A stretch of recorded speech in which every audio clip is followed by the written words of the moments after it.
This is why the United States never exported the deadly F-22 Raptor.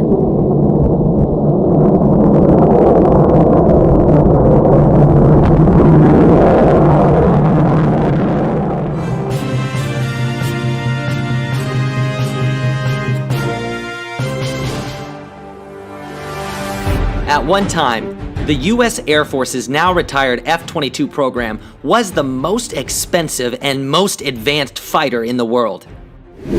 It was eclipsed only by the USAF's fifth-generation system, the F-35. But even during its development, the United States Congress ensured the U.S. military couldn't share the technology with anyone, even allies. Yet American allies were the first to use the more advanced F-35 fighter in combat. What's the difference? The $62 billion F-22 program would have certainly had some of the research and development costs alleviated had the sale of the fighter been approved for American allies. But the Obey Amendment to the 1998 Department of Defense Appropriations Act very specifically prevents the sale of the F-22 Raptor to any foreign government. And they were lining up to buy.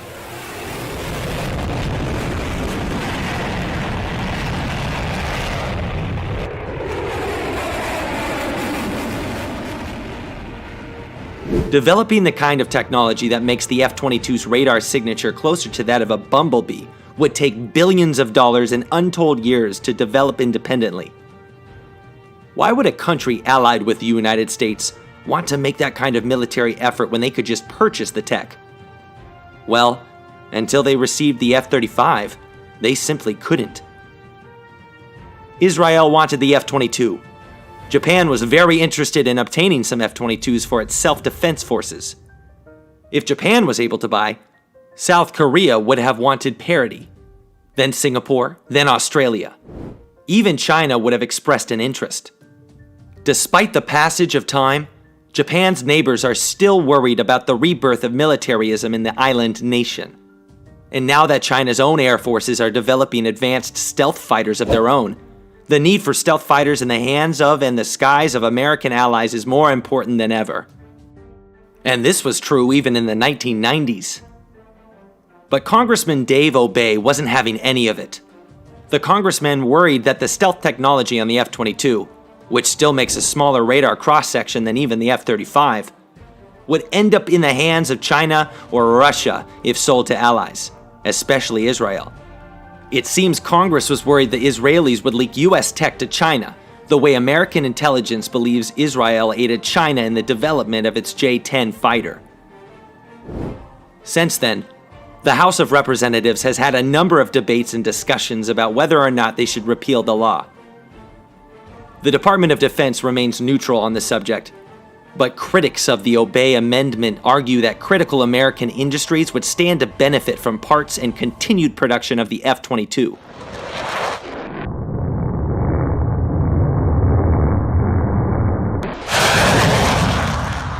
Parts of the plane are made in plants from Marietta, Georgia to Palmdale, California, and a few places in between.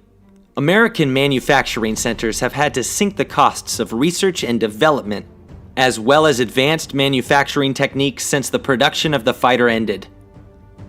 Ultimately, the F-22 program was ended because it was very costly and the need for an air-to-air fighter to counter Soviet fighters just wasn't the US military's priority any longer. The US military purchased 183 Raptors, well short of the proposed 381. But then China and Russia began producing next-generation fighters anyway, so the US doubled down on the Joint Strike Fighter. So, why can our allies, like Israel and Japan, get the world's most advanced multi-role fighter? The F-35 was always intended to be an internationally developed fighter system. US allies were always supposed to have access to it and help bear the costs of developing all that mighty tech, much of which was developed in the quest for the F-22. What happens now? Chinese Defense Magazine has gone a step further by describing how Chinese experts view the J-20 as superior to American jets in many, but not all, categories.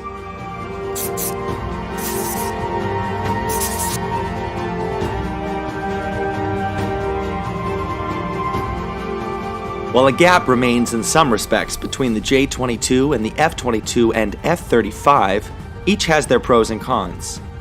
For example, the J-20, due to the limitations of engine performance, may be inferior to F-22 in terms of supersonic cruise capability and super maneuverability, but its significantly larger body size gives it greater fuel capacity and endurance, which entered service earlier this year as having a larger combat radius than the F-22 and thus less dependent on aerial refueling, according to a translation by the U.S. Army's Foreign Military Studies Office.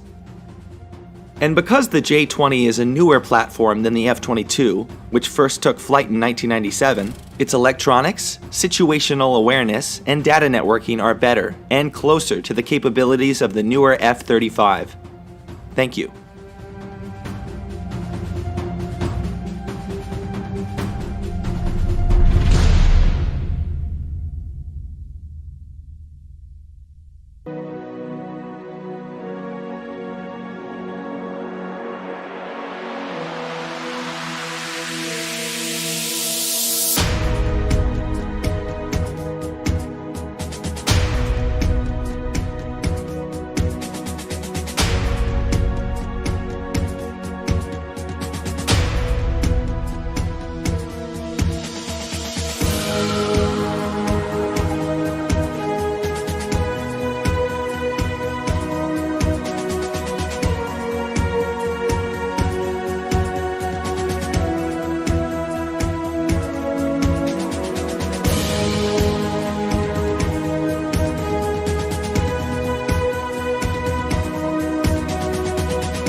Okay, I'm good when you're recording.